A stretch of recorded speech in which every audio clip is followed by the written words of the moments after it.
अरे प्रीति, ये कोना साफ नहीं किया? यहाँ मिट्टी मिट्टी हो रही है, कमला देवी ने कड़क आवाज में अपनी बहू से कहा। प्रीति ने आटे से सने हाथ लिया, हड़बड़ाते हुए बाहर आकर कहा, मैं रोटी बना के साफ करती हूँ। कमला देवी मोबाइल चलाते हुए बोली, किशोरी बुआ की बहू विधि पूरा घर चमका के रखती है, उनका घर शीशे की तरह चमकता है। प्रीति बिना कुछ बोले रोटियां बनाने लगी। दोपहर को प्रीति के ससुर जी खाना खाने आए। प्रीति खाना देने लगी पर पानी देना भूल गई। सामने ही सासू माँ बैठी थी। ससुर जी ने बोला, पानी दो। सासू माँ ने तपाक से बोला, प्रीति खाने के साथ पानी भी दिया करो, चाचा जी की बहू खाने से पहले पानी देती है। प्रीति ने बोला, जी मम्मी जी, आगे से ध्यान रखूंगी। अगले दिन रोहित नहाकर निकला, उसने बाथरूम को ऐसे ही गीला छोड़ दिया। कमला देवी ने तुरंत अपनी बहू को कहा, रोहित के निकलने के बाद कपड़े से बाथरूम की टाइल साफ कर दिया करो। बड़े मामा जी की बहू दीपिका का बाथरूम सूखा रहता है, गीले बाथरूम से राहु खराब हो जाता है। प्रीति ने बोला, मम्मी जी अभी तो रोहित जी का टिफिन तैयार कर रही हूँ, इसके बाद साफ कर दूंगी। रोहित के चले जाने के बाद कमला देवी और प्रीति बैठकर बातें कर रहे थे। तभी बातों बातों में कमला देवी ने कहा, अशोक मौसा जी की बहू पूरे घर का ख्याल रखती है, पूरे घर को संभाल लिया है। मौसी जी आराम से घूमती हैं, कोई टेंशन नहीं है। प्रीति बोली, आरती भाभी की शादी को 15 साल हो गए हैं, आप भी पापा जी के साथ पास वाले पार्क में चली जाया कीजिए, आपका घूमना हो जाएगा और पापा से 2-4 बातें भी हो जाया करेंगी। तभी कमला देवी ने तपाक से बोला, ना बाबा ना, मेरे बस की नहीं है, मेरे घुटनों में दर्द रहता है और बच्चे वहाँ क्रिकेट खेलने आते हैं, अगर घुटने में गेंद लग गई, बिस्तर पकड़ जाए तो फिर मेरी सेवा कौन करेगा? मेरी किस्मत बड़ी बहन जैसी थोड़ी ना है। 2 दिन बाद प्रीति को अपने सूट सिलवाने के लिए टेलर के पास जाना था। उसने अपनी सासू माँ से टेलर वाले के पास जाने की बात कही।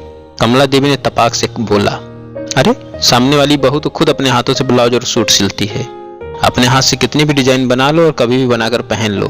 प्रीति बोली, मम्मी जी सूट तो मैं भी सिल लेती हूँ, पर यह कपड़ा थोड़ा रेशमी है और रेशम के कपड़े की फिटिंग जल्दी सही नहीं आती, बहुत सरकता है, इसलिए मैं टेलर से सिलवाना चाहती हूँ और मेरे पास अभी टाइम भी नहीं है, दिवाली होकर गई है, चचेरे भाई की शादी है। कमला देवी ने तुरंत बात पलटते हुए कहा, नहीं मैं तो बता रही हूँ, अगर सिलाई आती है तो अपने घर में कपड़े सिल के आदमी पहन सकता है। प्रीति चुपचाप सुनकर चली गई।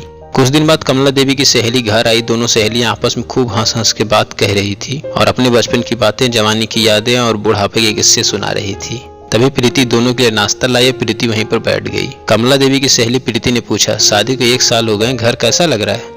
अब तो कम्मों की जिम्मेदारी कम हो गई होगी। कमला देवी ने बोला, इससे जितना हो सकता उतना करती है, मेरी तरफ से भी कोई जिम्मेदारी नहीं है, मैं तो कहती हूँ जितना हो सके उतना करो वरना छोड़ दो, मैं करने के लिए बैठी हूँ। प्रीति यह सुनकर अपनी सासू माँ का मुंह ताकती रह गई। कमला देवी की सहेली जाने के बाद सासू माँ बोली, इसकी दोनों बहुएं बहुत ही लायक हैं, बहुत ही समझदार हैं, पूरे घर की जिम्मेदारी अपने सर पर ले ली है और इसे पूरी जिम्मेदारी से मुक्त कर दिया है। हाथ में बैठे बैठे खाना देती हैं, पानी देती हैं और देखने में भी बहुत सुंदर है। सर्वगुण संपन्न घर की हैं, पर जरा घमंड भी नहीं है। खाना भी खुद ही बनाती हैं, कपड़े भी खुद धोती हैं और सास ससुर को हाथों हाथ सामान देती हैं। प्रीति की अब सहन शक्ति खत्म हो गई। वह बोली, मम्मी जी सबकी बहू सर्वगुण संपन्न है, आप हमेशा कहते हैं कि उसकी बहू यह करती है, इसकी बहू यह करती है, मौसी की बहू यह करती है, चाचा की बहू वो करती है, पर आपकी बहू क्या करती है? आपने कभी देखने की कोशिश की? सिर्फ आपकी बहू कुछ नहीं करती है, आपको सिर्फ मेरे में कमियां ही नजर आती हैं।